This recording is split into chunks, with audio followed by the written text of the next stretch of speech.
All right, thank you so much. Welcome everybody. We have Drago Adam here from the Adam ad group, and we're just going to get started with our e-newsletter interview today. So, Drago, why don't you introduce yourself and what you do? Well, my name is Drago Adam. I'm the president of the Adam Ad Group. We're a marketing and consulting firm, and we've been operating since 1995. Phenomenal, phenomenal. Absolutely. And what kind of work do you guys predominantly focus on helping businesses with? Well, it's fair to say we do a little bit of everything. We work with companies, public companies, retail, automotive groups, business owners, entrepreneurs, kind of the full gamut. And we work with them to develop what is the best way for them to reach their market. And whether that is traditional media, social media, digital strategies, video content, etc. We develop a plan, pull all the pieces together, and implement and execute that plan for our clients. Absolutely. So really full scale, kind of getting the whole shebang together for them. That's right. Absolutely. So how did you guys kind of how did you get started with this company and move into it and develop it over? Because obviously you guys have been in business for quite a while now. So how's it kind of developed over the years? I mean, my background was I played hockey. I had a brief professional hockey career, and I did not go to school to become a marketer. Just a set of circumstances. When I finished my playing career, I got into the financial arena. I was in mutual funds and term insurance, etc. One of my clients became one of my best friends. He was working for Goodyear Canada.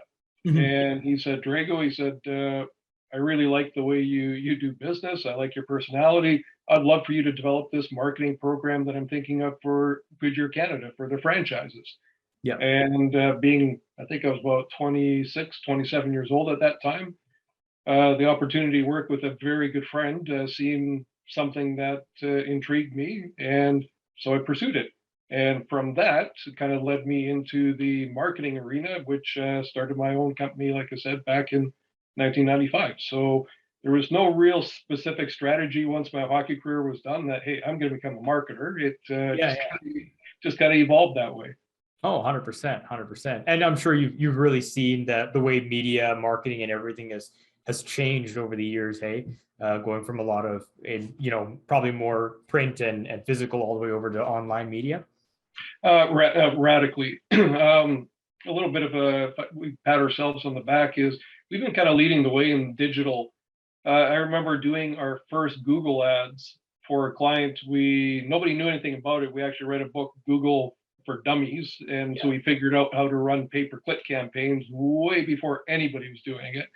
From that, we started to incorporate video into our online strategies. And then when we saw how competitive the landscape was getting on the auction process, and we used to get copious amounts of traffic for pennies, and then it started to get into the dollars, etc. So we thought, what's the next best way to generate return on investment for our clients? And that led us into the world of video content and Facebook. And we've been kind of leading the way there. If anybody has tried to do Facebook marketing or advertising, they can figure out some things to achieve success, but it's very frustrating if you have any technical issues or you have a question, you send off an email to Facebook and you may or may not get a reply. Because of our experience and how many dollars we've been spending over years and years, we've developed a strategic partnership with Google where we actually have a VIP person from Google that calls us and works with us every 2 weeks to bring us up to speed on all the latest artificial intelligence and machine learning programs. And we often get access to beta programs that aren't even out in the marketplace yet. Wow. So that's been kind of a nice advantage for us to have that our clients have benefited greatly from. Phenomenal, absolutely. Having a little bit of a background in Facebook marketing myself, I can definitely relate to those struggles for sure, and how frustrating it can be. Yeah. After years being advertising on and you still getting the same runaround. I absolutely relate to that for sure. Especially when they make a change to the back end of a business ad manager without any notification. That 100%. could really cause some problems for folks. Absolutely. Like, why does it look different today? It didn't look different yesterday. Absolutely. Absolutely. So clearly we're kind of running through, everyone here ran through the pandemic. What kind of business changes did you guys have to consider and make moving through COVID-19? Well, I mean, one of our biggest philosophies with our clients is we become a partner. We like to think that we become a virtual extension of their marketing department, and we do a lot of business in the automotive vertical. And I remember, Jason, we just signed a. Do you remember the Toronto Maple Leafs game when they played Carolina and the emergency goalie came in and beat them?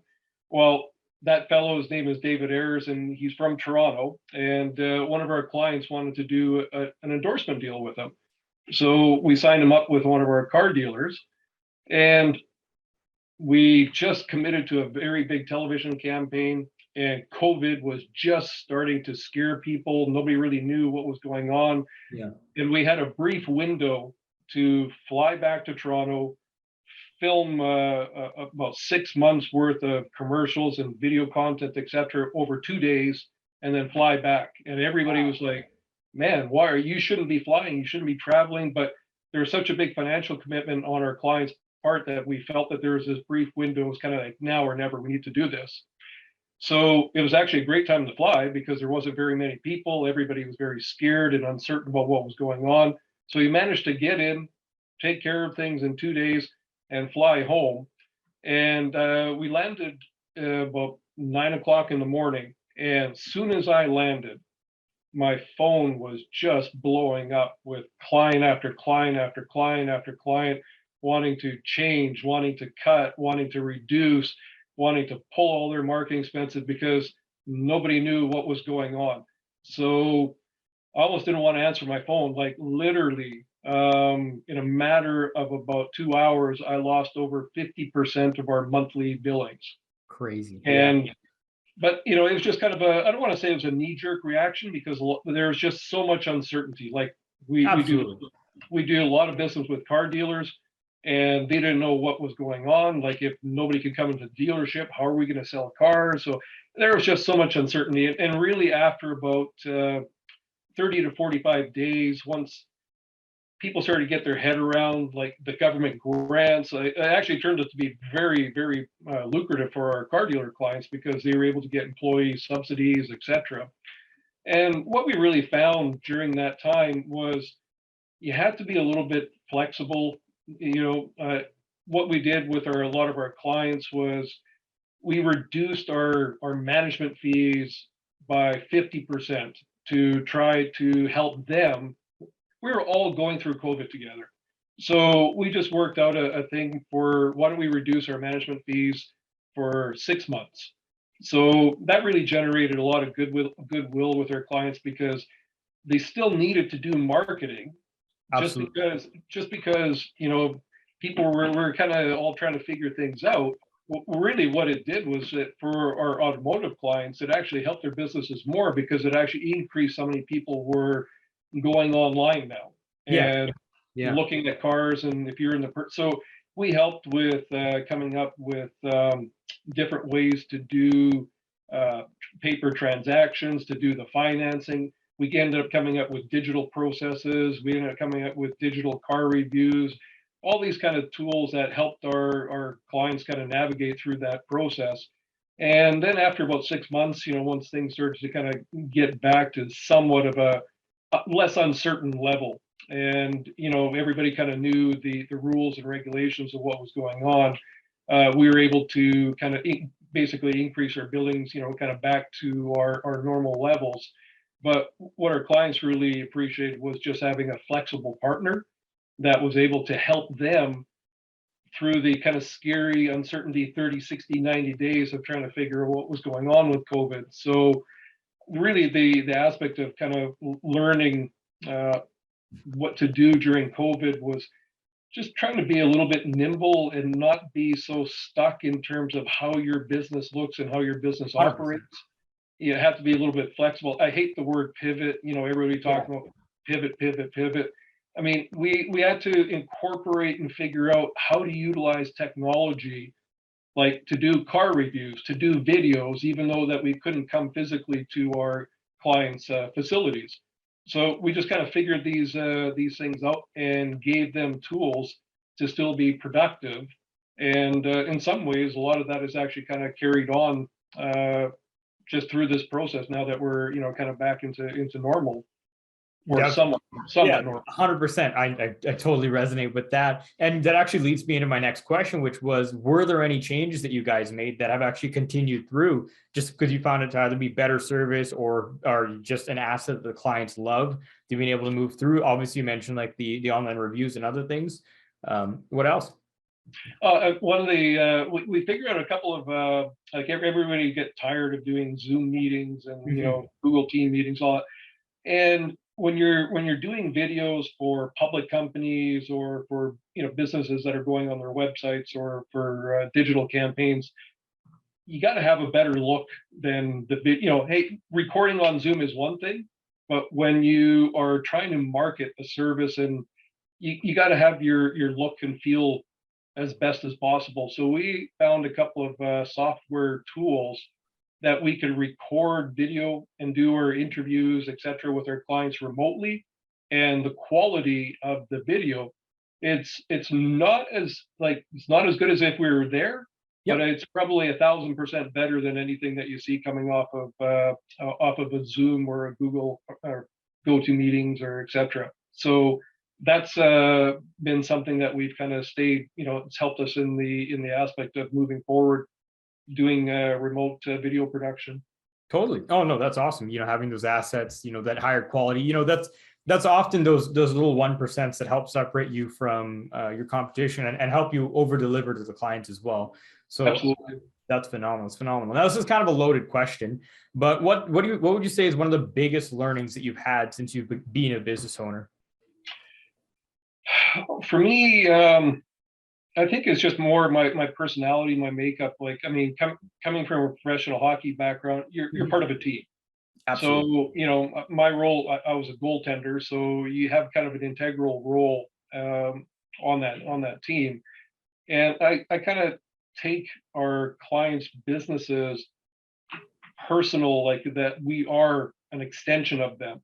Mhm. So even though we handle like 20, 25 different varying businesses, I feel like I'm part invested in each one of those companies. And I think that the level of care and concern that our clients receive from us, like, we don't, I do live, I don't want to sound like I work 24/7. I mean, I do, have some balance in my life, but Hey. my clients, like for an example, one of my clients phoned us up yesterday, and they forgot to notify us they're at a big trade show, and they said, hey, we know and understand this is like no notice, but this is a huge trade show for us, and it'd be awesome if we could actually have you come down there and grab some footage and some testimonials. We'd like to do it. They're a public company. They'd like to do a news release this week about their consumer experience at this trade show. So I said, you know what, sure, no problem. Like, Yeah. I was able to kind of figure out some things and readjust my day to go down and make that happen for them. And now we've got the content, and it's being edited and produced and ready for a news release that's going to go out in the next 24 hours. So that's the type of accessibility that I think we're all consumers, and I don't care if you're making a $5 purchase or $100,000 purchase. You want to be treated with some respect. You want to feel like your business is valued. You'd like somebody to smile at you when they're taking their money.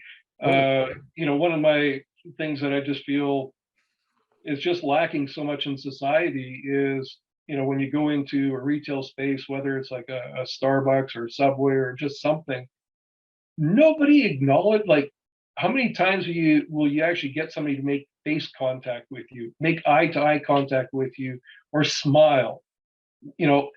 Like, I just, it it's just a pet peeve of mine when I'm transacting and I pay for something that, the person doesn't even acknowledge it. It just, you really don't want to come back and, do business with that company. So we try to really kind of take that team philosophy and approach with our clients, that their business matters, their problems matter. And I take a look at every month that somebody's paying our management contracts is a reward for the relationship that we have. Because if people aren't happy, they just won't stop. They'll just stop doing business with you. Totally. Relationships is everything to me.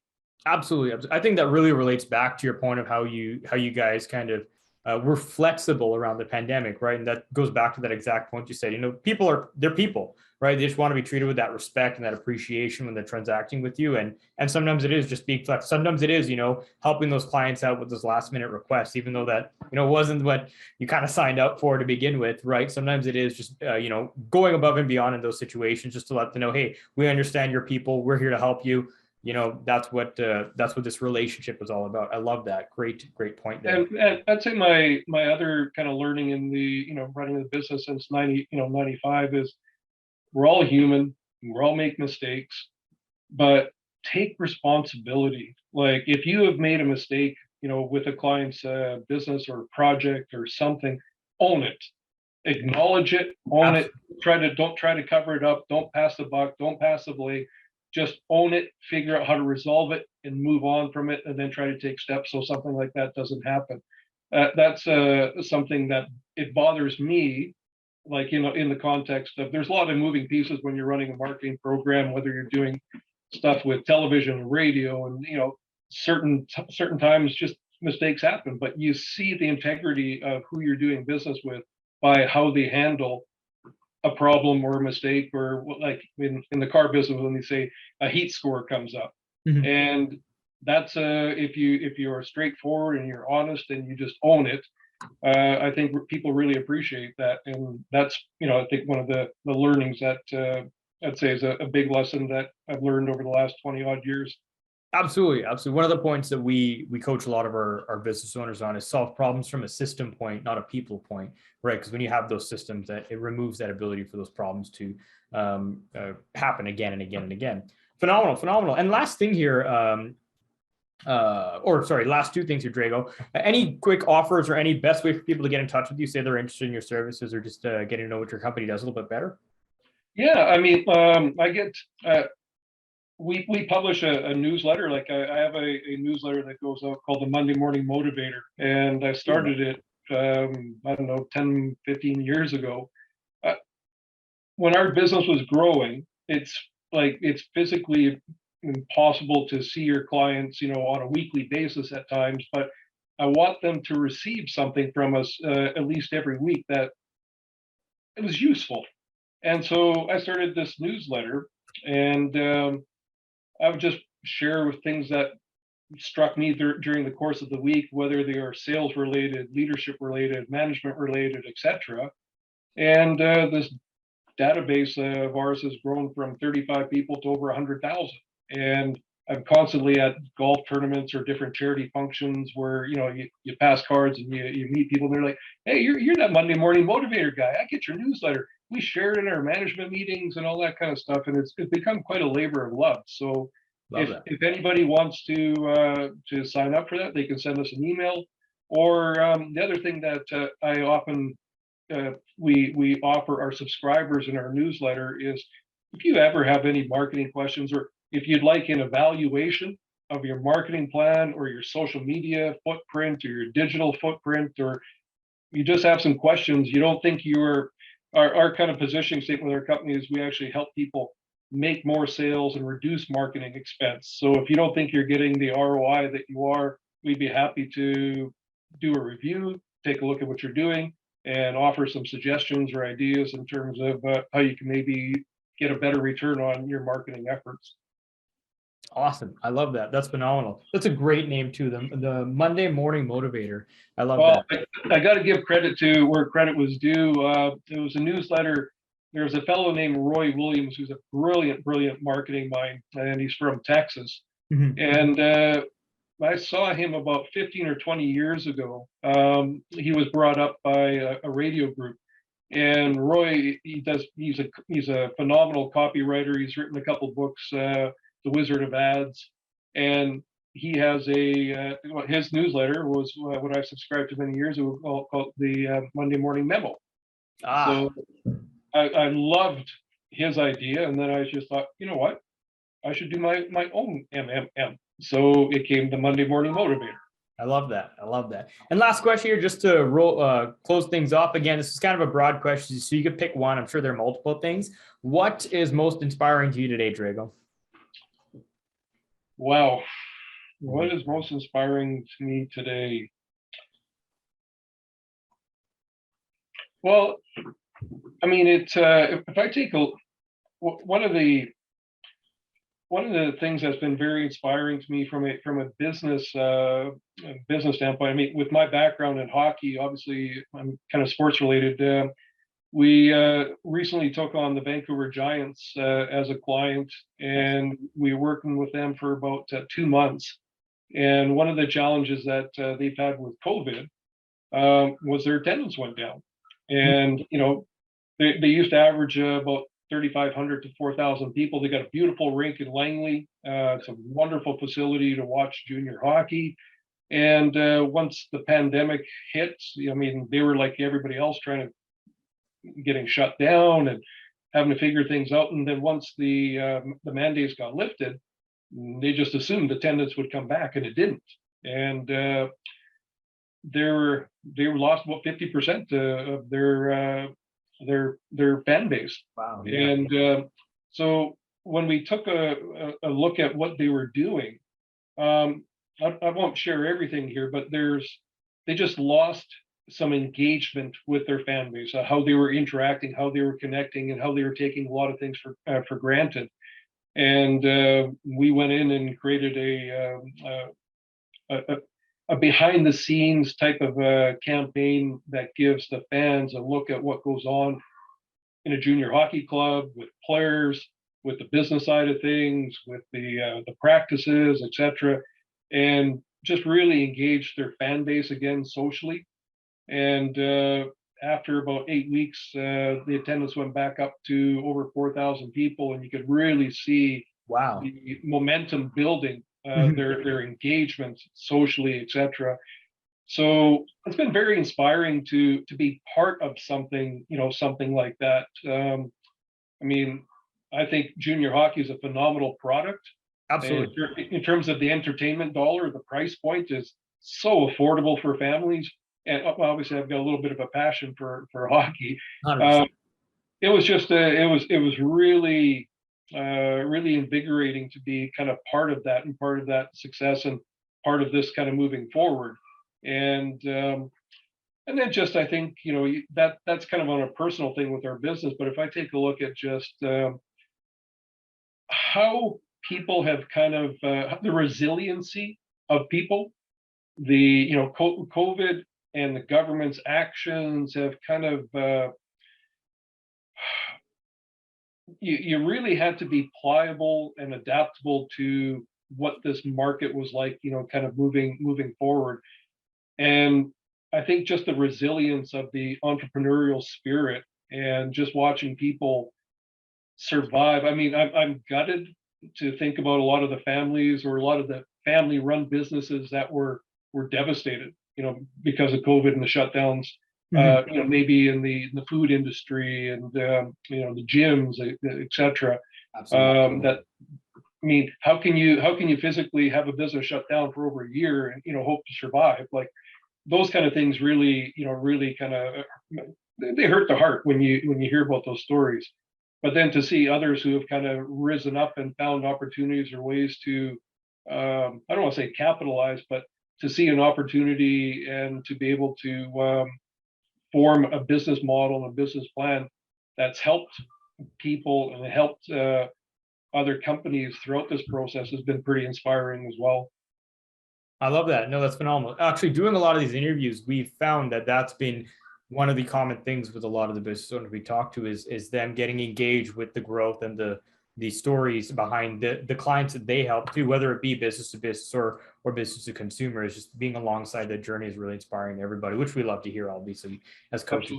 Absolutely. Awesome. Love that. Thank you so much, Drago. This is Drago Adam of the Adam Ad Group, and his contact info will be below if you want to check him out or get involved with the Monday Morning Motivator. Thank you so much.